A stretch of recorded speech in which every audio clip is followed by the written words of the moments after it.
As per BCom syllabus chapter 6 का ये last topic है अपना, जो हम अभी आपको बताने जा रहे हैं। और ये टॉपिक हमारा क्या है? Provident fund.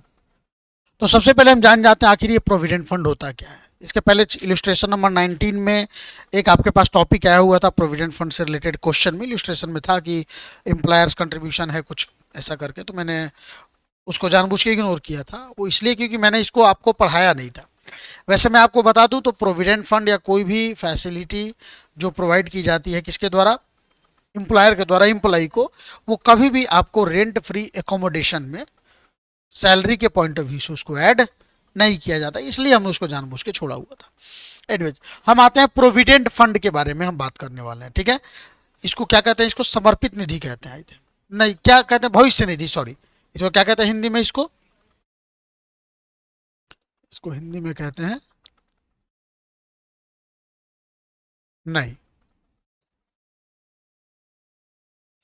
इसको क्या कहते हैं? भविष्य निधि। अच्छा, ये होता है क्या एक्चुअल में? तो सबसे पहले मैं आपको बताऊं तो एक फंड क्रिएट किया जाता है कि भाई एक समय बाद, जब आज तो काम कर रहे एम्प्लॉय तो चलो आपको सैलरी उनको मिल रहा है, लेकिन एक टाइम बाद उसको क्या हो गया, रिटायरमेंट होना पड़ेगा। तो क्या किया जाता है, अभी ही उसके सैलरी का कुछ पार्ट काट के और रख दिया जाता है एक फंड में, जमा किया जाता है। और जितना पार्ट इसका सैलरी का काटा जाता है उतना ही कुछ कंट्रीब्यूशन क्या कर देता है, एम्प्लॉयर भी अपना कंट्रीब्यूशन करता है, और फिर दोनों का उस एम्प्लॉय के नाम पे जमा होता रहता है। और जब वो एम्प्लॉय रिटायर होता है तो जनरली उसको मिला करता है। वैसे वो चाहे तो रिटायरमेंट से पहले भी उसको निकाल सकता है, ठीक है। तो वही हो जाता है हमारा प्रोविडेंट फंड। तो थोड़ा आप डिटेल में जान लेते हैं, क्योंकि प्रोविडेंट फंड एक जैसा नहीं होता, अलग अलग। जैसे सरकार के द्वारा बनाया गया प्रोविडेंट फंड, जिसको 1925 वाले एक्ट के तहत प्रोविडेंट फंड एक 1925 के थ्रू होता है, तो वो हो जाता है स्टेच्यूटरी प्रोविडेंट फंड। एक होता है आपको रिकॉग्नाइज्ड प्रोविडेंट फंड, जिसको हमने खुद से ही बनाया हुआ है, जिसको हम लोगों ने, हमारा भाई ऑर्गेनाइजेशन है, बिजनेस है, बहुत सारे लोग हमारे अंडर में काम कर रहे हैं, तो हमने क्या कर दिया, हमने भी सोचा कि इन लोगों का भी कुछ भविष्य सुरक्षित किया जाए, तो हमने बना दिया और उसको इनकम टैक्स कमिश्नर से हमने क्या कर दिया, अप्रूव्ड करवा लिया। तो वो क्या बन जाता है, रिकॉग्नाइज्ड प्रोविडेंट फंड। मतलब रिकॉग्नाइज मतलब पहचानना, जिसको कानून पहचानता है, जिसको इनकम टैक्स पहचानता है, तो वो क्या हो जाता है, रिकॉग्नाइज्ड। एक होता है अनरिकॉग्नाइज, जनरली छोटे मोटी कंपनियों में ये बनाया जाता है, तो इसको इनकम टैक्स में कोई मान्यता नहीं मिलता है, मतलब इसको कमिश्नर ने अप्रूव नहीं करा होता है, इस कारण इसका नाम ही पड़ जाता है अन रिकॉग्नाइज्ड। मतलब इसको नहीं पहचानता, इसको अप्रूवल नहीं मिला, तो अनरिकॉग्नाइज्ड प्रोविडेंट फंड। और एक और आता है आपको पब्लिक प्रोविडेंट फंड। ये क्या होता है? अभी तक हमने जो तीन देखा, क्या क्या देखा, स्टैट्यूटरी प्रोविडेंट फंड, जनरली ये सरकारी लोगों के लिए होता है जो सरकारी नौकरी करते हैं, या शिक्षक संस्थान वगैरह के लिए होता है।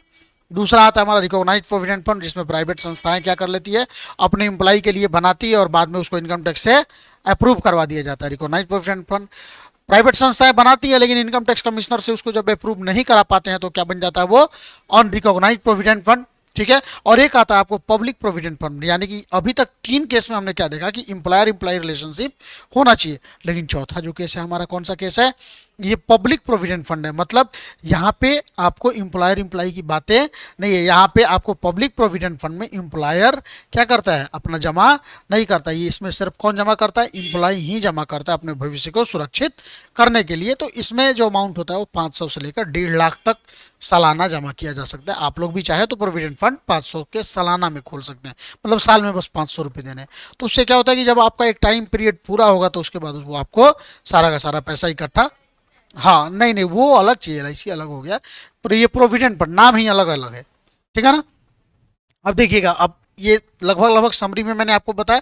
अब उसको हम एक एक करके समझ लेते हैं। क्या कर रहे हैं मीनिंग ऑफ प्रोविडेंट फंड में, the amount saved for future, जो भविष्य के लिए जो अमाउंट हम क्या कर देते हैं, सेव करते हैं, बचाते हैं, नोन एज प्रोविडेंट फंड, ठीक है ना, यानी इसको भविष्य निधि कहते हैं, ठीक है।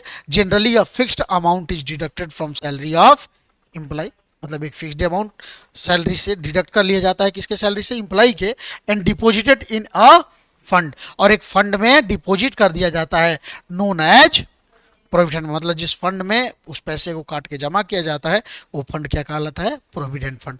फिर आगे क्या कर रहा है कि the employer has also contribute some amount in same fund.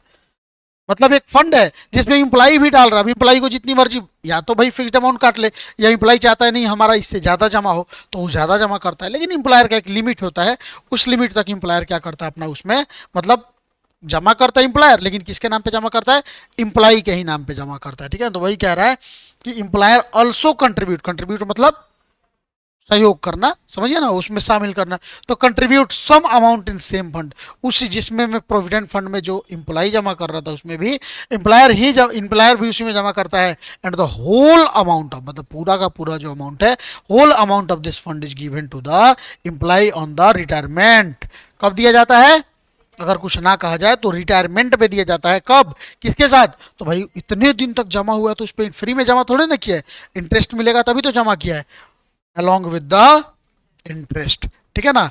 तो इंटरेस्ट के साथ जमा किया जाता है। वही कह रहा है कि उसका रेट बहुत हाई होता है और सीआई चलता है, कंपाउंड इंटरेस्ट चलता है, ठीक है ना। तो वही कह रहा है if unfortunately the employee dies, लेकिन मान के चलिए कि रिटायरमेंट से पहले ही employee dies before the retirement, तो the whole amount is paid to the successor of the employee. Successor of the employee मतलब उसके फैमिली में जो नॉमिनी लोग होंगे ना, उस नॉमिनी को क्या कर दिया जाता है, दे दिया जाता है। अब आता है अगला पॉइंट, क्या, काइंड्स ऑफ प्रोविडेंट फंड। अब आता है क्या हमारा अगला पॉइंट, ये पॉइंट आता है हमारा काइंड्स ऑफ प्रोविडेंट फंड, ठीक है। अच्छा, कितने काइंड्स की, कितने तरह के होते हैं प्रोविडेंट फंड, जरा बताइए। तो अभी मैंने आपको बताया ना। हम्म, तो देखिए यही हमारा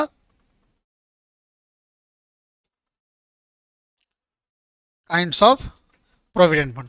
कितने काइंड्स होते हैं, तो देखिए देयर आर फोर टाइप्स, अभी बताया ना अभी कुछ देर पहले, वही चीज यहां भी दे रहा है। There are four types, out of them three types fund are applicable to the employ और the person who is in service.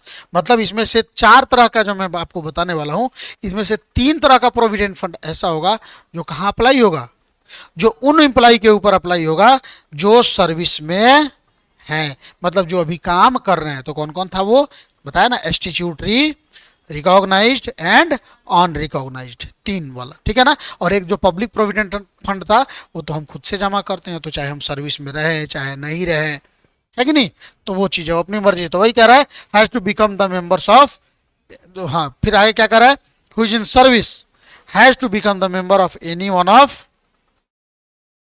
These fund. अब देखिए फोर्थ है, तीन में से मतलब क्या है कि अगर आप सर्विस में है तो आप आसानी से उसके मेंबर बन सकते हैं। लेकिन चौथा जो है, फोर्थ टाइप, कौन से बारे में बात कर रहा हूं मैं, चौथा टाइप, जिसको हम पीपीएफ के बारे में हम कहते हैं, किसके बारे में, पब्लिक प्रोविडेंट फंड के बारे में कर रहे हैं। तो पीपीएफ और fund does not apply in case of salaried employee, वो सैलरी एम्प्लॉय के केस में अप्लाई नहीं होता, ठीक है ना। उसके लिए क्या सैलरी कमाना जरूरी है, नहीं, क्योंकि उसमें तो एम्प्लॉयर कंट्रीब्यूशन ही नहीं करता, उसमें तो हमें खुद ही कंट्रीब्यूशन करना है, तो मेरे सैलरी से उसका क्या मतलब। तो वही कह रहा है the account for becoming the member of this fund can be opened by any employee और द पब्लिक, या तो कोई एम्प्लॉय खुद से खोल दे या कोई भी public in any state bank. किस बैंक में खुलता है, या तो स्टेट बैंक नहीं तो डाक ऑफिस। तो या तो स्टेट बैंक और इट्स सब्सिडियरी, मतलब उस स्टेट बैंक का जो छोटा छोटा जो ब्रांच होता है ना उसमें बैंक्स, और नेशनलाइज्ड बैंक, और in head office, head post office, या किसी ना किसी पोस्ट ऑफिस में, या कोई भी नेशनलाइज्ड बैंक जो भी होंगे उसमें आप जाकर कर सकते हो। मतलब जो भी सरकारी बैंक, नेशनलाइज्ड बैंक कहने का मतलब क्या है, जो सरकारी है ना, जिसका राष्ट्रीयकरण हो चुका है, तो वो, और नहीं तो हेड पोस्ट ऑफिस है, जैसे मोतिहारी में पोस्ट ऑफिस जो है आपको स्टेशन के पीछे, तो ये क्या है, हेड पोस्ट ऑफिस है। तो इन सब जगहों पे जाके आप पीपीएफ ओपन कर सकते हो, और इसके लिए आपका एम्प्लॉय होना कोई जरूरी नहीं है, ठीक है। ये चीज है। The description of this fund are as follow, क्या क्या डिस्क्रिप्शन, अब जैसे चार तरह का जो मैंने आपको बताया हुआ है वो चार तरह का क्या है। तो सबसे पहले आता है हमारा कौन सा, statutory provident fund. Statutory provident fund क्या होता है, तो मैंने आपको बताया है, ये जनरली गवर्नमेंट के लिए होता है कि नहीं, गवर्नमेंट एम्प्लॉय के लिए, जिसमें क्या करता है, गवर्नमेंट एम्प्लॉय के सैलरी से भी पैसे कटते हैं और गवर्नमेंट भी उतना कंट्रीब्यूशन आपके अकाउंट में कर देता है। तो वही यहाँ पे कह रहा है, टीचर नहीं, कोई भी एम्प्लॉय गवर्नमेंट का कटता ही है वो। तो क्या कर रहा है, this is the provident fund on which provident fund act 1925 is applicable. मैंने बोला शुरू में कि एक ऐसा प्रोविडेंट फंड है जिसके ऊपर प्रोविडेंट फंड एक्ट 1925 क्या होता है, एप्लीकेबल होता है, लागू होता है, ठीक है ना। मतलब ये जो प्रोविडेंट फंड पे जो भी नियम होगा वो प्रोविडेंट फंड एक्ट 1925 वाला होगा, ठीक है ना। एप्लीकेबल, फिर आगे क्या करा है, generally these fund are maintained in government institutions, semi government institutions, local bodies in and in universities. तो यूनिवर्सिटी भी क्या है, गवर्नमेंट ही तो होता है जनरली, है कि नहीं है। गवर्नमेंट बॉडी या लोकल बॉडी कहने का मतलब ये भी गवर्नमेंट के अंदर जो, जैसे कि ब्लॉक लेवल वगैरह पे जो होते हैं ना, तो ये सारा का सारा लोकल बॉडी हो गया, ठीक है। तो ये सारे लोग मतलब कहीं ना कहीं ये किससे रिलेटेड है, ओवरऑल अगर हम बात करें तो किसके बारे में बात करता है, बताइए। तो ये गवर्नमेंट के बारे में बात करता है, कौन सा, स्टैट्यूटरी प्रोविडेंट फंड। अब अगला आता है हमारा क्या बाबू, तो अगला आता है हमारा रिकॉग्नाइज्ड प्रोविडेंट फंड। रिकॉग्नाइज्ड मतलब क्या किया, ये प्राइवेट संस्थाओं द्वारा, भाई सरकारी है तो उसके लिए तो स्टैट्यूटरी है, क्या प्राइवेट लोगों को जीने का हक नहीं है, लेकिन उसमें सरकार का कोई मतलब जो भी अनुदान होता है वो सरकार का, उसमें कोई अंशदान नहीं होता।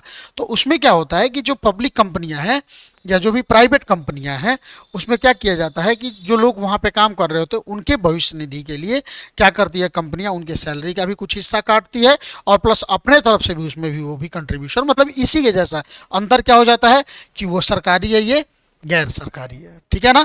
लेकिन अब इसमें दो तरह का आता है, एक रिकॉग्नाइज्ड आता है, एक आता है अनरिकॉग्नाइज्ड, है ना। तो हम अभी रिकॉग्नाइज्ड के बारे में बात करें तो मैंने आपको बताया था कि एक ऐसा प्रोविडेंट फंड जो कि प्राइवेट सेक्टर एम्प्लॉई के लिए बनाया गया है और जिसको इनकम टैक्स कमिश्नर के द्वारा अप्रूव करा लिया गया। तो वही यहाँ पे कह रहा है, these fund are recognized by the commissioner of income tax according to the provision of income tax act. मतलब प्रोविजन ऑफ अब इनकम टैक्स एक्ट कौन सा, 1961। इनकम टैक्स का एक्ट कौन सा है, 1961 है। तो इसके द्वारा हम जब इनकम टैक्स कमिश्नर से क्या कर लेते हैं, उस प्रोविडेंट फंड को अप्रूव करवा लेते हैं, तो क्या बन जाता है वो रिकॉग्नाइज्ड प्रोविडेंट फंड। लेकिन एक हम लेके चलते हैं, आपको रेड पेन से लेके चलते हैं, जानते हैं क्यों, क्योंकि ये कहता है अनरिकॉग्नाइज्ड प्रोविडेंट फंड, मतलब ये भी प्रोविडेंट फंड है, ऐसा नहीं कि ये गलत काम कर रहे हैं हम, सेम वही काम हम यहाँ भी कर रहे हैं, लेकिन यहाँ पे हमने इसको प्रोविडेंट फंड कमिश्नर सॉरी हमने इनकम टैक्स कमिश्नर से इसको इनकम टैक्स एक्ट के अंदर हमने अप्रूव नहीं करवा पाए हैं।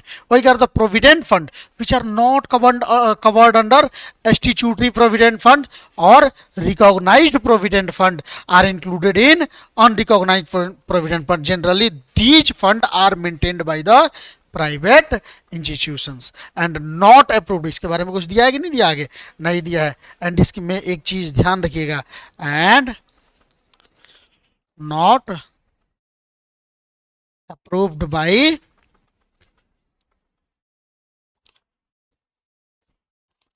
commissioner of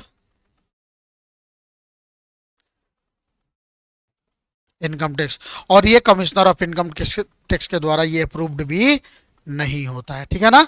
ये कमिश्नर ऑफ इनकम टैक्स के द्वारा अप्रूव भी नहीं होता, क्योंकि अगर अप्रूव हो जाता तो क्या बन जाता है वो रिकॉग्नाइज्ड प्रोविडेंट फंड, ठीक है, ध्यान रहेगा ना। चलिए आगे बढ़ो।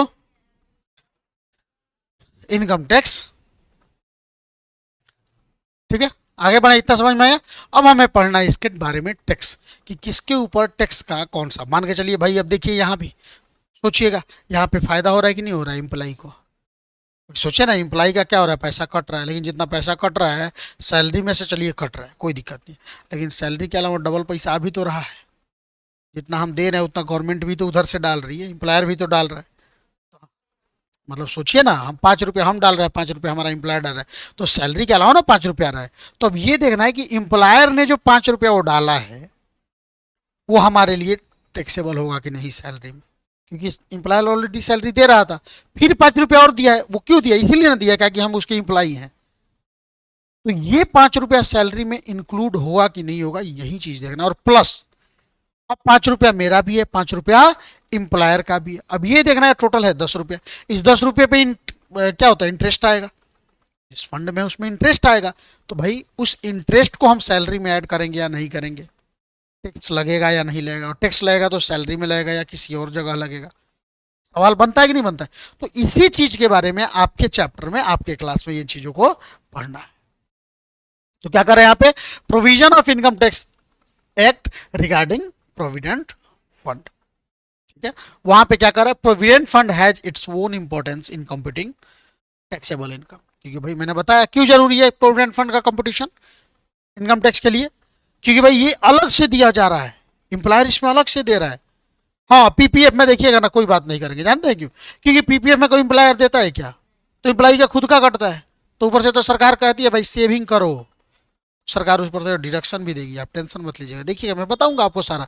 तो इट्स क्या कर रहे हैं, importance in computing taxable income under the head salary, the various rules regarding inclusion of income tax are, क्या करता है, inclusion of income are ahead.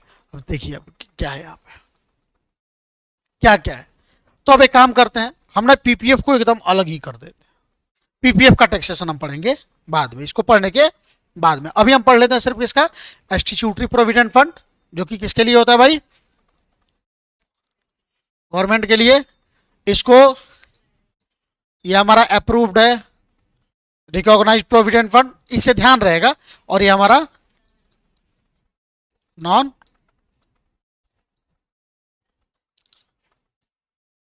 ये हमारा हो जाएगा नॉन अप्रूव्ड। अब हमें ध्यान रहेगा, अब देखिए इसका कैसे होता है। अब देखिए सबसे पहले क्या क्या होता है, शामिल होता है बताइए।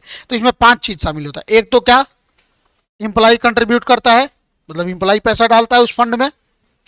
दूसरा क्या, एम्प्लॉयर पैसा डालता है, फिर इंप्लाई ने जो पैसा डाला उस पर इंटरेस्ट मिलता है, और जो इंप्लायर ने पैसा डाला उस पर इंटरेस्ट मिलता है, और लास्ट में क्या होता है, इन सब का पैसा रिटायरमेंट के बाद या जॉब से हटाया जाता है तो मिल जाता है। यही ना 5 कंडीशन आ सकता है। तो इसी 5 कंडीशन के बारे में इसमें पढ़ना है और जानना है, ठीक है। तो चलिए हम आपको लेके चलते हैं एक एक करके। तो सबसे पहले एक काम करते हैं, अगर इंप्लाई का कंट्रीब्यूशन है इस फंड में तो क्या वो टैक्सेबल होगा कि नहीं होगा।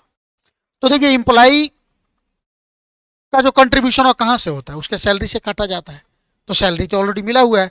तो कह रहा है कि अगर स्टैट्यूटरी प्रोविडेंट फंड है, मतलब पक्का है कि वो इंप्लाई कैसा है, गवर्नमेंट एजेंट, तो क्या कर रहा है कि कंट्रीब्यूशन ऑफ द इंप्लाई, अब समझिएगा इन चीजों को, क्या कर रहा है यहाँ पे, contribution of the imply in the statutory provident fund is made from, कहां से दिया जाता है, सैलरी से। सिंपल सा बात है ये।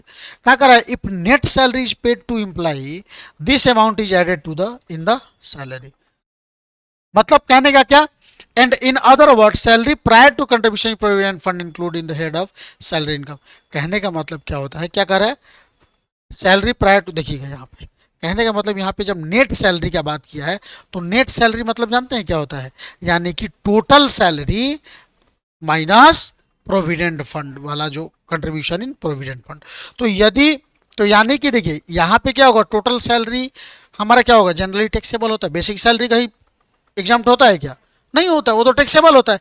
तो यदि मान के चलिए कि एक एम्प्लॉई है जिसका सैलरी है कितना है, मान चलते हैं 1 लाख से, और उसमें से 20,000 रुपया काट लिया गया, क्या, तो ये 20,000 रुपया कहाँ जमा होगा, प्रोविडेंट फंड में। और इसने दिया था क्वेश्चन में कितना, 80,000 रुपया। तो क्या एक बात बताइए, क्या उसका सैलरी 80,000 है, उसका सैलरी कितना है, 1 लाख है। वही यहाँ पे कह रहा है कि अगर नेट सैलरी, ये नेट हो गया, एक होता है ग्रॉस, ग्रॉस मतलब जिसमें से कुछ भी नहीं घटाया हो, और नेट का मतलब होता है घटा के। तो कभी भी याद रखिएगा कि जो टैक्सेबल सैलरी बेसिक होता है वो हमेशा ग्रॉस अमाउंट ऑफ सैलरी होता है। मैंने बोला था कि टैक्स बेसिक सैलरी और डीए में कोई छूट आपको नहीं मिलता, डियरनेस अलाउंस, मैंने बोला था ना आपको। तो वही यहाँ पे कह रहा है, यहाँ पे क्या कह रहा है कि भाई अगर नेट सैलरी, अगर 1 लाख दिया है तब तो पूरा का पूरा टैक्सेबल है, लेकिन अगर नेट सैलरी दिया है तो उसमें से जो हमने कंट्रीब्यूशन किया है उसको क्या कर देंगे, जोड़ देंगे। तभी ना 80,000 में 20,000 जोड़ेंगे तो कितना आएगा, 1 लाख, क्योंकि हमेशा ग्रॉस सैलरी ही टैक्सेबल होता है, ठीक है। तो याद रखिएगा, हाँ वो बाद में करेंगे, अभी जहां तक है वहीं तक हर चीज के बारे में, पांचों के बारे में बताया गया। तो समझ में आया, तो contribution of the employee in the fund मतलब इसका कोई स्पेशल नहीं, तो भाई पहले भी सैलरी लगता था अब भी लगेगा। लेकिन अगर कोई एम्प्लॉय ने कहा पैसा लगा दिया है, एम्प्लॉय के फंड में से, सैलरी में से काट के और पैसा लगा दिया गया है रिकॉग्नाइज्ड प्रोविडेंट फंड में, मतलब जिसको इनकम टैक्स कमिश्नर ने इनकम टैक्स एक्ट के तहत अप्रूव कर रखा है। तो वही कह रहा है कि when the employee is a member of this fund, member of this fund, the amount contributed in the fund is treated as a part of salary, or the salary received plus contribution in the fund is included in the salary। मतलब यहां भी वही बात हो गया कि जो भी पैसा एम्प्लॉय कहां, एम्प्लॉय कहां लगा रहा है, अपने रिकॉग्नाइज्ड प्रोविडेंट फंड में, तो क्या हो जाएगा हमारा, क्या हो जाएगा वो बताइए। तो वो हमारा नॉर्मल सैलरी जैसे यहाँ पे होता था वैसे ही आपको यहाँ भी होगा। ठीक है ना। अच्छा एक चीज बताऊं, यहाँ पे अभी नहीं दिया है लेकिन मैं आपको बता दूं, एक डिडक्शन आता है एटीसी का डिडक्शन। कौन सा डिडक्शन? एक डिडक्शन आता है एटीसी, वो यहाँ भी मिलता है और वो एटीसी यहाँ भी मिलता है। ये आपके सिलेबस से बाहर है, बीकॉम के सिलेबस से बाहर है, लेकिन मैंने आपको बता दिया कि ये एटीसी का डिडक्शन इन दोनों पे, मतलब गवर्नमेंट कहती है कि आप या तो स्टैट्यूटरी प्रोविडेंट फंड में लगाओ और नहीं तो यहां लगाओ। तो हम आपको क्या देने वाले हैं भाई? तो इस केस में हम आपको एटीसी का डिडक्शन देंगे, लेकिन कब? जब आप ओल्ड टैक्स रिजीम फॉलो करिएगा तब। नया टैक्स रिजीम में जाइएगा तो हम आपको डिडक्शन नहीं देंगे, ठीक है। और एक आता है हमारा कौन सा? अनरिकॉग्नाइज्ड। अनरिकॉग्नाइज्ड के बारे में क्या कहता है कि भैया हम नहीं जानते हैं इसको। तो यहां पे क्या होता है कि यहां भी सैलरी पूरा जो होता है ना, यहां भी सैलरी पूरा सैलरी में ऐड होगा, मतलब पूरा अमाउंट। यहां भी 1 लाख का अगर सैलरी है, भले प्रोविडेंट फंड में आप जमा कर रहे हो कोई ना, 1 लाख का 1 लाख, यहां भी सैलरी में 1 लाख का सैलरी है तो 1 लाख, यहां भी 1 लाख। अरे भाई इंप्लाई क्या है, उसमें क्या टैक्स? वो तो पूरा टैक्स ऑलरेडी पहले से सैलरी टैक्सेबल होता है, तो 1 लाख का सैलरी 1 लाख टैक्स करेंगे, तो इसमें कोई दिक्कत नहीं है। लेकिन इन दोनों पे एटीसी का डिडक्शन क्या मिलता है? इसमें डिडक्शन मिलता है, ठीक है, ये मिलता है। लेकिन यहां पे एटीसी का डिडक्शन नहीं मिलता, ठीक है। वो डिडक्शन का है, मतलब इसमें क्या होता है ना, जब सारा का सारा क्या कर दिया जाएगा, टैक्स कैलकुलेट, मतलब क्या कहते हैं, इनकम कैलकुलेट कर लिया जाता है और फिर 1.5 लाख तक का छूट दिया जाता है। कि भाई उतना इनकम आपका कम कर दिया जाता है। 50,000, 50,000 पर टैक्स लगेगा कभी जिंदगी में? टैक्स के लिए कम से कम कितना चाहिए, याद है ना? 2.5 लाख, 3 लाख, 5 लाख वाला लिमिट याद है आप लोगों को? दो रिजीम, दो टैक्स रिजीम था, है ना? एक है, तो उसको ध्यान दे दीजिएगा, पढ़ लीजिएगा। फिर अगला आता है कंट्रीब्यूशन, कंट्रीब्यूशन ऑफ एम्प्लॉयर। तो देखिए भाई, अगर सरकारी वाला है तो इसको छूट दिया गया है, तो याद करिए, मतलब अगर कोई एम्प्लॉयर एम्प्लॉय के प्रोविडेंट फंड में अपना पैसा डालता है, और कौन सा बताइए? स्टैट्यूटरी प्रोविडेंट फंड में। ये कौन सा था हमारा? रिकॉग्नाइज्ड प्रोविडेंट फंड था। ये कौन सा था हमारा? यूआर, मतलब अनरिकॉग्नाइज्ड प्रोविडेंट फंड था। अब इसको ध्यान देके हमें फिर से आगे पढ़ने के करके थोड़ा सा ये क्या हो जाता है, थोड़ा सा कॉम्प्लिकेटेड हो जाता है, इसलिए मैं चीज़ों को जानबूझ के ज़्यादा समझा के बता रहा हूँ। यहाँ पे क्या करें? Contribution of employer. अगर कंट्रीब्यूशन ऑफ एम्प्लॉयर कहाँ होता है? एसपीएफ। कहाँ पे होता है? एम्प्लॉय के फंड में अगर एसपीएफ के तहत होता है तो कह रहा है कि no attention is paid on the contribution made by the employer in this fund और the amount of contribution of the employer is not included in the salary income. मतलब क्या हो गया कि यहां पे इसको सैलरी इनकम में ऐड नहीं किया जाता है अगर एसपीएफ है तो, स्टैट्यूटरी प्रोविडेंट फंड है तो टैक्स से बच गया आदमी। लेकिन यदि वही एम्प्लॉयर कहां कर रहा है? रिकॉग्नाइज्ड प्रोविडेंट फंड में अगर वो कंट्रीब्यूशन कर रहा है, तो याद रखिएगा, यदि उसका कंट्रीब्यूशन 12%, मतलब contribution of the employer to this fund is up to 12% is not added. मतलब अगर एम्प्लॉयर का सैलरी है, एम्प्लॉय का सैलरी 1 लाख है और उसका 12% तक अगर एम्प्लॉय दे रहा है, मतलब 12,000 तक अगर एम्प्लॉयर दे रहा है उसके फंड में, तो टैक्सेबल नहीं होगा। लेकिन 12,000 से जैसे ज्यादा देगा उतना अमाउंट टैक्सेबल। जैसे 1 लाख का 12%, 12,000 हुआ, लेकिन एम्प्लॉयर कंट्रीब्यूशन कर रहा है 15,000, कितना ज्यादा कर रहा है? 3,000, तो वो 3,000 जाकर एम्प्लॉय की सैलरी में एक्स्ट्रा में जुड़ जाएगा। समझ में आया ना?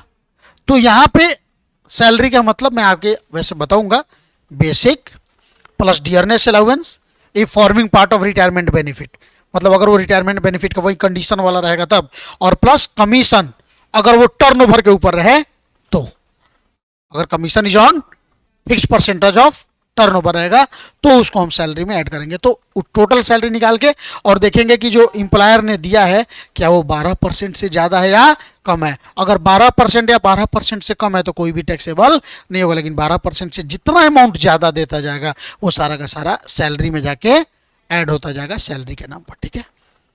तीसरा आता है, अगर वही एम्प्लॉयर अनरिकॉग्नाइज्ड प्रोविडेंट फंड में कंट्रीब्यूशन करता है तो देखिए, जब कंट्रीब्यूशन जब करता है ना, तो वही कह रहा है कि contribution of employer is not include in the salary income. कब? जब कंट्रीब्यूशन करता है तो ऐड नहीं किया जाता है। मतलब कहा जाता है भाई कर लो कंट्रीब्यूशन, कोई दिक्कत नहीं, हम तुमको टैक्स लगाएंगे। कब? जब तुम्हारा सेल जब मिलेगा ना पैसा इकट्ठा, तब सारा इनकम को हम तुम्हारे इनकम में जोड़ देंगे। अब आपको पता है ना, ज़्यादा इनकम एक साथ आएगा तो टैक्स भी ज़्यादा लगेगा, और उसी इनकम को छोटे छोटे पार्ट में लाएंगे तो टैक्स कम लगेगा। क्या कि वो इनकम आएगा तो 10 लाख टपा देगा, 10 लाख टपते ही कितना होगा, 30% टैक्स लगेगा। अगर छोटा छोटा अमाउंट में टैक्स लगता है तो क्या होता, 5% चाहे 10% चाहे 20% वाले, यही सब होता है ना। तो ये चीज मैंने आपको बताया था। अब देखिए यहाँ पे ये हो गया तीनों। तो तीनों में क्या देखा आपने, इम्प्लाई का कंट्रीब्यूशन जब खुद में था, खुद के फंड में, तो भाई तीनों में जो कोई भी एक्स्ट्रा हम टैक्स नहीं लगाते हैं, जितना सैलरी मिल रहा था वही टैक्सेबल हो रहा है। बस अंतर तीनों में क्या था कि इसमें और इसमें एटीसी का इम्प्लाई को डिडक्शन मिलेगा, लेकिन इसमें एटीसी का, क्योंकि इसको तो इनकम टैक्स जानता ही नहीं ना, अनरिकॉग्नाइज्ड है, इसको तो पहचानता ही नहीं इनकम टैक्स, का ही कोई इसको देगा भाई डिडक्शन। टैक्स तो भाई आप गला काट के ही पैसा लगेगा तो टैक्स लेगा वो पैसा नहीं। देखिए मैंने आपको बोला था इनकम टैक्स क्या है, आप भारत में रह के पैसा कमा रहे हैं, आपको टैक्स देना पड़ेगा। ठीक है, ये चीज। अब ये भी समझ में आपको आ गया तीनों। यहाँ पे भाई क्या हो जाता है, एग्जाम्प्टेड हो जाता है। यहाँ पे 12% तक एग्जाम्प्ट है, 12% से ज्यादा कहाँ टैक्सेबल है। और यहाँ पे क्या है भाई, अभी जमा करने के समय कोई टैक्स नहीं लेंगे, जा जा जा हम तुमसे वसूल लेंगे बाद में। ठीक है, अब आता है किस चीज की बारी, बताइए, इंटरेस्ट की बारी। अब यदि मान के चलिए कह रहा है क्या कि amount of interest credited on employers fund. अब एम्प्लॉयर ने जो एम्प्लॉय के फंड में जो कंट्रीब्यूशन करा है, तो एम्प्लॉयर के कंट्रीब्यूशन पे जो इंटरेस्ट आ रहा है उसका क्या किया जाए, उसको टैक्स किया जाए या नहीं किया जाए। तो देखिए यहाँ पे जब फिर एसपीएफ की बात आएगी तो ये कहता ना नहीं तो सरकारी है, फिर सरकार को जब लेना ही होता तो देता का है। तो इसलिए कह देता है क्या क्या कहता है कि the whole amount of interest credited in this fund is not included in the salary income और इट इज एग्जम्प्टेड फ्रॉम। समझ में आया?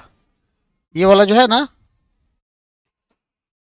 ये इसका है, ठीक है ना, ये अभी मत पढ़िए, अभी हम यही तक रहना है, ठीक है ना, कोई दिक्कत यहां तक नहीं ना। तो ये तो पूरा एग्जाम्प्ट हो गया। लेकिन फिर वही अगर एम्प्लॉयर ने कहा रखा हुआ है, आरपीएफ में, मतलब ये उस फंड में रखा हुआ है जहां पे एम्प्लॉयर के 12% से ज्यादा देने पे टैक्सेबल हो जा रहा है, तो यहां फिर एक नया आ जाता है कि अगर वो एम्प्लॉयर अप टू 9.5%,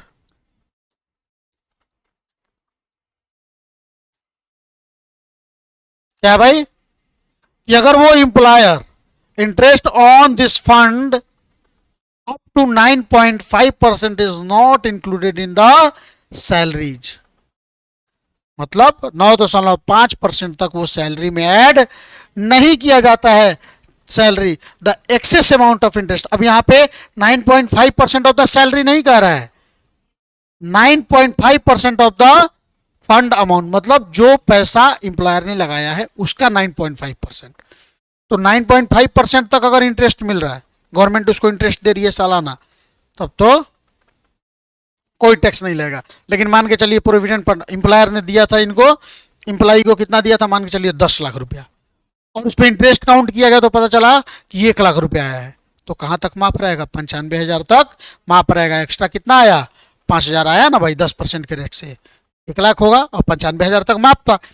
5,000 जो ज्यादा है उस पर क्या हो जाएगा, उसको ले जाके हम सैलरी में जोड़ देंगे। आया समझ में? वही यहाँ पे कह रहा है interest on this fund is up to 9.5% is not include in the salary, the excess amount of interest is include in the salary income. ठीक है,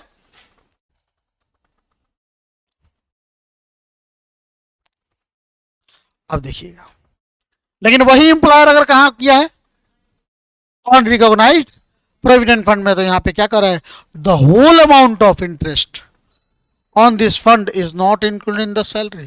कहता है कि ना ना हम आपसे सब बात में निपटेंगे, आप जो पैसा जमा करो करवाओ एम्प्लॉयर से, वो भी आप तो जमा करोगे अपने सैलरी में से नहीं जाता आपको, तो सैलरी तो हम ऑलरेडी टैक्स ले रखे हैं।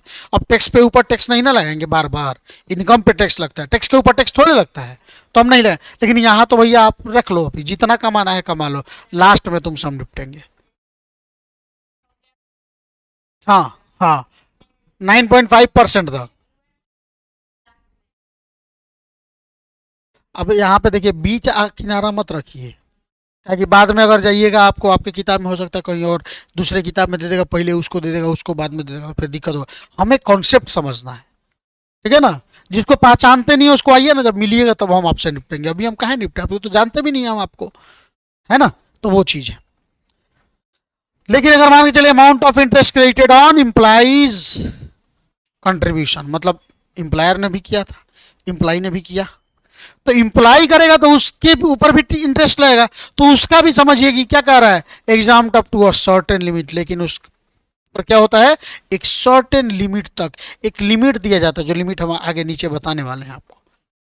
अभी मत पढ़िए, अभी कंफ्यूज हो जाइएगा, तो आगे हम बताएंगे आपको, देखिएगा वो 2.5 लाख 5 लाख वाला प्रोविजन आता है, तो उसे बताएंगे। तो उसमें हम एक लिमिट तक रखते हैं, उससे आगे जाता है तो भाई क्या हो जाता है, उसको हम टैक्सेबल मान लेते हैं। लेकिन यहाँ पे आता है आरपीएफ, रिकॉग्नाइज प्रोविडेंट फंड में यदि इम्प्लाई ने डाला हुआ है, फिर ये 9.5% हो गया। क्या है, गलत लिखा है भाई।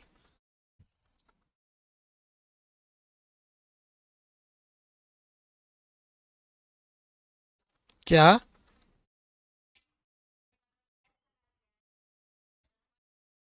हाँ 9.5 होगा।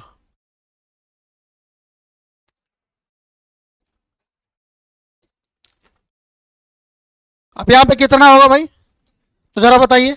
तो यहाँ पे कह रहा है interest on this fund up to 9.5 it is not included in salary, the excess amount of interest is included in salary। किसका कह रहा है, इम्प्लाई एंड आरपीएफ,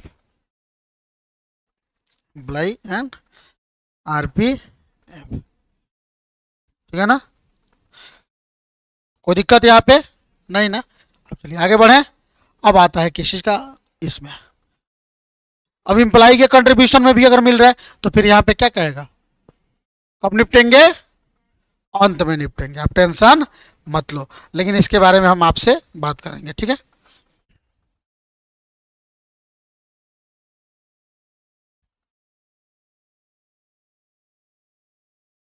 ठीक, अब आता है किस चीज का टाइम, रिटायरमेंट का टाइम आता है। अब आ गया लास्ट टाइम, जब निपटने के लिए भाई साहब से बोला जाए, देख रहा है, इसीलिए इनको इतना लंबा खींचा गया। बाकी इन लोगों का क्या, टाइम टाइम पे हम लोग निपटाते चले हैं, तो इसमें तो कोई टेंशन ही नहीं है। तो यहाँ पे क्या कह रहा है कि amount of fund received on retirement या टर्मिनेशन। टर्मिनेशन का मतलब क्या हो गया, हटा देना। अच्छा, हटाने का भी बहुत रीजन होता है, अगर वो गलती के कारण हटाया जा रहा है तो वो अलग बात है। लेकिन मानिए बीमारी के कारण हटाया गया, एकदम डिसेबल हो गया, वो काम करने के लायक नहीं है, ठीक है नहीं, मतलब उससे अब काम ही नहीं हो सकता, तो उसको रख के क्या करेंगे, तो उस कारण से हटाया जाएगा, तो उसको मान्यता दी जाएगी। तो क्या हम देखते हैं, अगर अमाउंट ऑफ, अब चूंकि इसके बारे में क्या होता है ना, जितना अमाउंट होता है ना, कौन सा है ये फिर बताइए, ये है हमारा एसपीएफ, ये है हमारा आरपीएफ, और ये है हमारा यूआरपीएफ, यही है ना। अब देखिएगा इसमें क्या कर रहा है, अब चूंकि ये तो सरकारी है, सरकार सब कुछ माफ कर रहा है, जाओ जाओ। तो वही यहां भी कह रहा था, whole amount received on retirement of this fund is not included. Important चीज क्या है, not included in salary, fund is tax free, मतलब फुल एग्जम्प्टेड। ये क्या है भाई, हमारा फुल एग्जम्प्टेड है, क्या हमारा फुल एग्जम्प्टेड है। नेक्स्ट आता है, लेकिन अगर आरपीएफ के बारे में बात करें, आरपीएफ रिकॉग्नाइज प्रोविडेंट फंड में एम्प्लॉय ने भी पैसा जमा किया था, एम्प्लॉयर ने भी पैसा जमा किया था, और अब रिटायरमेंट का टाइम आया, पैसा वापस मिल रहा है, तो उस केस में हम क्या करेंगे, तो उस केस में वही कह रहा है, the amount received from this fund is not included in salary. क्यों, क्योंकि भाई पहले ही ऑलरेडी यहां पे तो हमने पूरा टैक्सेबल कर दिया था, यहां पे हमने क्या कर दिया था, 12% तक भाई अपना एग्जाम किया था, बाकी ऊपर का टैक्सेबल ही है। 9.5% वाला कॉन्सेप्ट देख ही लिया था। वही यहाँ पे कह रहा है क्या कि the amount received from this fund is not included in salary provided, लेकिन ये ध्यान रखना है, provided the employee has serve in institution continue 5 years, मतलब कम से कम हम नहीं करेंगे इंक्लूड, लेकिन ध्यान रखिए जिनके बारे में हम बात कर रहे हैं उनको कम से कम कितना साल काम करना पड़ेगा, 5 साल तक लगातार काम करना पड़ेगा। ठीक है, या अगर 5 साल से पहले not serve continuously for 5 years, किस चीज के कारण, टर्मिनेशन के कारण चाहे रिजिग्नेशन के कारण, लेकिन वो किस चीज के कारण, तो ड्यू टू लॉन्ग इलनेस, बीमारी के कारण, of employee, closure of business या बिजनेस ही बंद हो गया, और any other reason beyond his control, मतलब उसके कंट्रोल से बाहर हो, जिसको वो चाह के भी नहीं रोक सकता। वो चाहता था कि जॉब करे लेकिन नहीं कर पाया, तो यदि ऐसा कोई सिचुएशन क्रिएट होता है तो वहाँ पे 5 साल को हम नहीं देखेंगे, वहाँ पे अगर 5 महीना भी रहेगा तो भी हम उसके इनकम को माफ कर देंगे।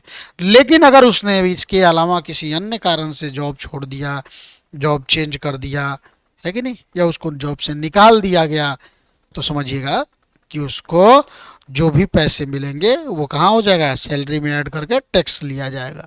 समझे। अच्छा, कभी कभी ऐसा क्वेश्चन पूछते हैं बच्चे की, सर मान के चलिए कि एक व्यक्ति ए है जो पहले किसके पास काम करता था, एक्स के पास काम करता था, और एक्स के पास कितना साल काम किया, वो 3 साल काम किया, और फिर सर 3 साल बाद वो चला गया किसके पास, वाई के पास, और वाई के पास पिछले 4 साल से काम कर रहा है और चाहता है, और 4 साल बाद वो रिटायर हो गया मान के चलिए, तो सर एक बात बताइए, क्या इस पे जो पैसा मिलेगा उसका क्या करेंगे, टैक्सेबल होगा कि नहीं होगा। तो देखिए हम बता रहे हैं, तो उसके लिए कंडीशन होता है, अगर उसने एक्स से वाई के पास गया और अगर उसने ट्रांसफर करवा लिया अपना, ट्रांसफर ऑफ फंड, तब तो ये 3 साल प्लस 4 साल काउंट करके सीधे 7 साल लिया जाएगा, मतलब 5 साल से ज्यादा हो गया। लेकिन अगर ट्रांसफर ऑफ फंड नहीं हुआ, इनके पास अलग प्रोविडेंट फंड अकाउंट है, इनके पास अलग प्रोविडेंट फंड अकाउंट है, दोनों में से कोई 5 साल शो हो रहा है, अब उस केस में इनका सारा पैसा कहाँ हो जाएगा, टैक्सेबल हो जाएगा, कहाँ, और सैलरी में ऐड जाके हो जाएगा और उस पर टैक्स निकाला जाएगा। तो ये ध्यान रहेगा फंड वाला केस। ठीक, देखिए प्रोविडेंट फंड में पैसा जमा करने का मतलब एक अकाउंट होता है प्रोविडेंट फंड, तो कहने का मतलब अब हमारे पास थे आप, तो आप हमारे पास मेंटेन कर रहे थे, दूसरे कंपनी में गए तो फिर एक नया एक प्रोविडेंट फंड अकाउंट खोल दिया, तो कंटिन्यू हुआ ये वाला तो यहीं रुक गया, और वो वाला भी 4 साल हुआ। हाँ, तो ट्रांसफर करवा लिया था, सर हम जा रहे हैं इस कंपनी में, आप हमारा प्रोविडेंट फंड का अकाउंट दूसरे कंपनी में ट्रांसफर कर दीजिए, कर देगा तो उसी को कंटिन्यू कर दीजिएगा, तो समझिए कि वो ऐड हो जाएगा। ठीक है, आया समझ में। अब आता है क्या, URPF, मतलब अनरिकॉग्नाइज्ड प्रोविडेंट फंड, इसको इनकम टैक्स कमिश्नर ने अप्रूव ही नहीं करा। PPF के बारे में बाद में पढ़ेंगे, इसके बाद सीधे पब्लिक प्रोविडेंट फंड। तो उसमें क्या कह रहा है, 3 आइटम आर इंक्लूडेड, इसमें 3 आइटम इंक्लूड किया गया है। एक तो वैसे तो 4 आइटम इसमें भी इंक्लूड किया गया है, इम्प्लाई कंट्रीब्यूशन, इम्प्लायर कंट्रीब्यूशन, उसके बाद इम्प्लाई के कंट्रीब्यूशन पे इंटरेस्ट, और इम्प्लायर के कंट्रीब्यूशन पे 4 आइटम। लेकिन इम्प्लाई का कंट्रीब्यूशन तो ऑलरेडी वो सैलरी का पार्ट होता है, और सैलरी तो टैक्सेबल होता है, तो इसलिए उसको हटाइए। तो कितना कंट्रीब्यूशन है, 3, जिसमें अभी टैक्स नहीं लगा है। कौन कौन सा, तो कह रहा है कि 3 item are included in the amount received by employ out of his fund. पहला self contribution, contribution of employer, और तीसरा इन दोनों के ऊपर का क्या, इंटरेस्ट। तो interest received on contribution of both, 3 चीज ऐड है ना उसमें, जो मिलेगा उसमें 3 तरह के अमाउंट होंगे, यही 3 तरह के, उसी के बारे में कह रहा है इन द सैलरी इनकम। अब आपको मैं बता दूं, इन 3 तरह के अमाउंट में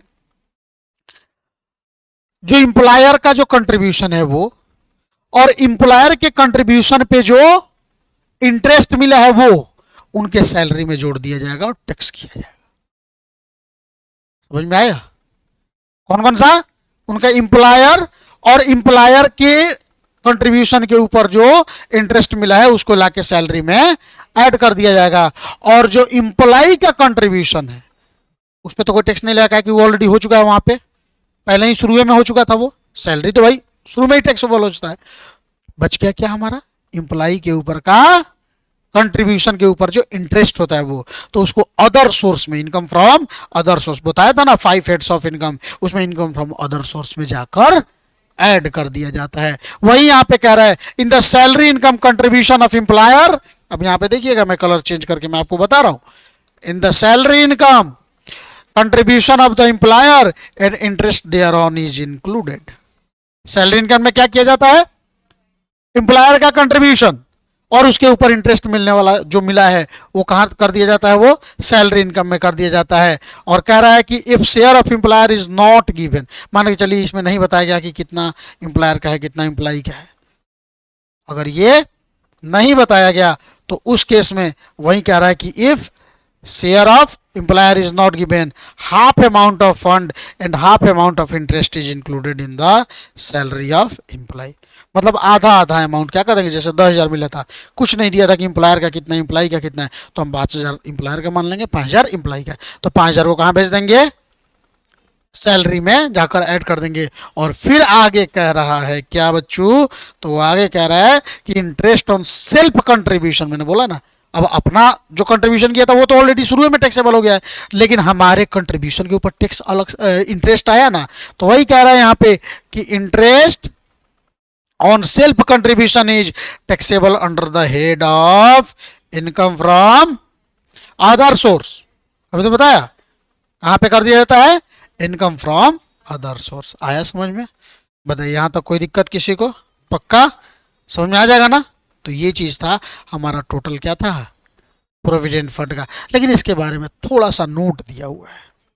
एक तो पहला चीज कि सैलरी का मतलब क्या होता है, प्रोविडेंट फंड के केस में सैलरी का मतलब क्या होता है, तो सैलरी मतलब basic salary plus dearness salary मतलब डीए, डियरनेस अलाउंस, डियरनेस, अच्छा ये अलग से दिया है, अच्छा सॉरी, सैलरी मतलब समझिए कि सारा सैलरी, तो चाहे डियर बेसिक सैलरी हो, चाहे डियरनेस सैलरी हो, चाहे डियरनेस पे हो, सब मतलब अलग अलग नाम से, वैसे डियरनेस बेसिक सैलरी ही आता है। इसके अलावा डियरनेस अलाउंस, लेकिन डियरनेस अलाउंस को कब रखेंगे, जब वो टर्म ऑफ सर्विस रहेगा, मतलब रिटायरमेंट बेनिफिट का हिस्सा रहेगा। और कमीशन और सेल एट पर प्रेस्क्राइब्ड रेट, अगर कमीशन को भी ऐड करेंगे, लेकिन अगर वो कमीशन सेल का परसेंटेज रहेगा तो, ठीक है, यहां तक कोई दिक्कत नहीं ना, पक्का। अब चलिए नेक्स्ट नोट्स आता है, एक एक करके इस नोट्स को हम लोग देख लेते हैं। नोट्स में क्या कह रहा है भाई, जो कि ऑलरेडी हमने बता रखा आपको, any payment from a provident fund to which provident fund act 1925, मतलब किसके बारे में बात कर रहा है, एसपीएफ, क्योंकि एसपीएफ ही वो प्रोविडेंट फंड है जिसके ऊपर 1925 बोला एक्ट अप्लाई होता है। 1925 अप्लाइज और फ्रॉम पब्लिक प्रोविडेंट फंड, या इसके अलावा public provident fund is exam from tax under section इतना इतना इतना ऑफ इनकम टैक्स। तो भाई बताया है, शुरू में ही बताया था हमने, ये भाई क्या होता है बताइए, तो ये एग्जाम्प्ट होता है, देखिए ना बताया था, ये दोनों एग्जाम्प्ट है, लेकिन इसमें कंडीशन है, रिकॉग्नाइज प्रोविडेंट फंड में कंडीशन है क्या भाई, कि 5 साल कंटिन्यू होना चाहिए, ठीक है, लेकिन इसमें कोई कंडीशन नहीं है। पहला हो गया, कोई दिक्कत। दूसरा कह रहा है any payment from recognize provident fund, फिर सेकंड वाला बात कर रहा है, recognize provident fund to employee is exempt from under section इतना इतना, मतलब कोई भी पेमेंट अगर रिकॉग्नाइज प्रोविडेंट फंड से इंप्लाई को आ रहा है तो वो भी क्या हो जाएगा, एग्जाम फ्रॉम अंडर 10, अब ये सेक्शन 10(12) है of the income tax act to extend provided in rule 8 of para of the, क्या करता है, 4th शेड्यूल। अब 4th शेड्यूल का पारा 8 क्या कहता है ये अभी आपको जानना नहीं है, ठीक है, लेकिन उसके बारे में अब आगे देखिए क्या दिया हुआ है, अब आगे देखिएगा, उसी के बारे में कह रहा है क्या, कहाँ तक एग्जाम्प्ट है और कहाँ तक टैक्स है। तो ये कह रहा है कि however exemption under section 10(11) and 10(12), देखिए ये, लेकिन ये जो सेक्शन अप्लाई हो रहा है ना, कब से अप्लाई हो रहा है, 1 अप्रैल 2022 से, अभी वन किया है ना, हाँ सॉरी, वन किया तो वन होगा, हाँ 2020 ठीक है, ये सही है। क्या कह रहा है कि how ever exemption under section 10(11) and 10(12), तो एक तो पीपीएफ के बारे में बात करेंगे, और 10(11) 10(12) पता है कहाँ आते आता है? 10(12) आता है आपको रिकॉग्नाइज अनरिकॉग्नाइज प्रोविडेंट फंड में, और 10(11) सॉरी, हाँ 10(12) आता है आपको अनरिकॉग्नाइज प्रोविडेंट फंड में, ठीक है ना, और 10(11) आता है आपको स्टैट्यूटरी प्रोविडेंट फंड में, ठीक है ना। तो उसी के बारे में यहाँ पे बात कर रहा है, उसी के बारे में यहाँ पे बात कर रहा है। तो क्या कह रहा है यहाँ पे, shall not be allowed in respect of interest. हमने क्या किया था यहाँ पे, देखिए तो जरा, अलाउ किया था अनरिकॉग्नाइज प्रोविडेंट फंड में, ठीक है। तो यहाँ पे क्या कर दिया था हमने कि भाई हटा दो, इंटरेस्ट को हम कोई भी टैक्स नहीं करेंगे। तो वही यहाँ पे कह रहा है क्या कि however exemption under section 10(11) and 10(12) shall not be allowed in respect of interest accrued during the previous year to the extent to relates to amount of aggregate amount of contribution made by that employee exceeding 2,50,000 in any previous year. मतलब ये concept कब से apply हुआ, अगर 1 अप्रैल, इसका overall बात समझिएगा क्या कह रहा है, नहीं तो लैंग्वेज समझाऊंगा बहुत टफ हो जाएगा। पहले अगर 1 अप्रैल 2022 से ये नियम आ गया कि 1 अप्रैल 2022 के बाद हम जो इनकम टैक्स का क्या था, इंटरेस्ट पूरा हम क्या कर रहे हैं यहाँ पे एग्जाम्प्ट कर दे रहे हैं ना, चाहे वो हमारा रिकॉग्नाइज्ड हो, सॉरी चाहे वो अनरिकॉग्नाइज्ड हो, अनरिकॉग्नाइज पे भी हो जाता है ना यही कि इंटरेस्ट जो भी मिलता है उसको हम क्या कर देते हैं, हटा देते हैं। तो वहाँ पे उसी के बारे में कह रहा है कि उसके बाद क्या होगा, हम पूरा का पूरा इंटरेस्ट जो पहले दे देते थे ना कि एग्जाम्पशन दे दिए, वो नहीं होगा, वो नहीं होगा। हम ये देखेंगे कि अगर इम्प्लाई ने फंड लगाया है और वो फंड कितना है, 2,50,000 से ज्यादा है, तो उससे ज्यादा वाले पे जो इंटरेस्ट मिलेगा ना वो हमारा क्या हो जाएगा, टैक्सेबल होगा, और उससे नीचे तक ही हम टैक्स एग्जाम्पशन देंगे। पहले क्या था, पूरा एग्जाम्पशन मिलता था, लेकिन अब क्या है, नहीं 2,50,000 तक आपको एग्जाम्पशन देंगे और उससे ऊपर का कोई एग्जाम्पशन नहीं देंगे। लेकिन ये 2,50,000 क्यों, क्योंकि देखिए ये 2,50,000 तभी होगा जहां पे सिर्फ और सिर्फ इंप्लॉई का कंट्रीब्यूशन होगा जिस फंड में, मतलब इंप्लॉयर का कोई कंट्रीब्यूशन नहीं है। 10(12) के बारे में यहाँ पे बात कर रहे हैं, ठीक है ना, 11 के बारे में, ठीक है ना, मतलब अब पीपीएफ के बारे में बात नहीं कर रहा, जो कि अभी वैसे मैंने बताया भी नहीं है। लेकिन अगर मैं बात करूं किसके बारे में, अगर एक ऐसे फंड के बारे में बात करूं जहां पे इंप्लॉई का भी कंट्रीब्यूशन है, एम्प्लॉयर का भी कंट्रीब्यूशन है, तो उस केस में यदि एम्प्लॉई का कंट्रीब्यूशन और एम्प्लॉयर का कंट्रीब्यूशन उसमें कितना हो चुका है, 5 लाख से ज़्यादा हो चुका है पिछले साल, तो 5 लाख तक पे कोई इंटरेस्ट टैक्सेबल नहीं होगा। लेकिन 5 लाख से ऊपर का जो भी इंटरेस्ट होगा वो क्या हो जाएगा, हमारा टैक्सेबल हो जाएगा, वो क्या हो जाएगा, हमारा टैक्सेबल हो जाएगा। ठीक है, ध्यान रहेगा। तो वही यहाँ पे कर रहा है, तो एक तो रिकॉग्नाइज प्रोविडेंट फंड के बारे में बात कर रहा है और एक बात कर रहा है क्या, स्टैट्यूटरी प्रोविडेंट फंड और प्रोविडेंट पब्लिक प्रोविडेंट फंड। तो यहाँ पे अच्छा, मैं अनरिकॉग्नाइज उस समय से कह रहा था ना, अनरिकॉग्नाइज पे तो खैर सवाल ही पैदा नहीं लेता, उसको तो इनकम टैक्स जानता ही नहीं है, तो उस पर कभी दिया है, उसको तो जाके अदर सोर्स में टैक्सेबल किया हुआ है, और एम्प्लॉयर के कंट्रीब्यूशन पे जो टैक्स इंटरेस्ट आता है उसको तो जाके सैलरी में ऐड किया हुआ है।